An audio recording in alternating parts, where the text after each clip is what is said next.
ലക്ഷദ്വീപിൽ കോമൺ ആയിട്ട് കാണപ്പെടുന്ന ഒരു വൈഡ് ബെനിഫിറ്റ്സ് ഉള്ള ഫ്രൂട്ടാണ് കേട്ടോ ഞാനിന്ന് പരിചയപ്പെടുത്താൻ പോകുന്നത്. ഇത് പഴുത്ത പഴമാണ്.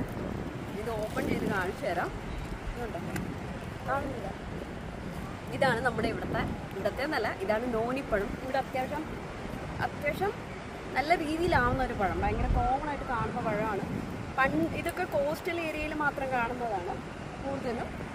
ഈ കോസ്റ്റൽ സൈഡിൽ നിന്ന് കഴിക്കുമ്പോൾ ഭയങ്കര ടേസ്റ്റാണ്. നമ്മുടെ വീടിൻ്റെ സൈഡിലൊക്കെ ഉണ്ടാവാറുണ്ട് ഇത്, എന്നാലും ഇത്ര ടേസ്റ്റ് ഇല്ല. എന്താ സംഭവം എന്നറിയില്ല. ഇത് കഴിച്ചു കഴിഞ്ഞാൽ നമ്മുടെ നാക്കൊക്കെ നേർന്ന് വരുന്ന ഒരു ഫീലുണ്ട്.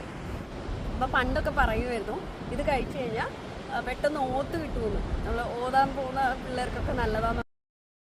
അപ്പോൾ ഈ നോനിപ്പഴത്തിന് നിങ്ങളുടെ നാട്ടിൽ ഞങ്ങൾ പറയുന്നത് മൂളോക്ക എന്നാണ് പറയുന്നത്. അപ്പം നിങ്ങളുടെ നാട്ടിൽ ഇതിനെ പറയുന്ന പേര് ജസ്റ്റ് കമന്റ് ബിലോ. പലർക്കും വലിയ ഇഷ്ടമല്ല ഇതിന്റെ സ്മെല്ലൊക്കെ.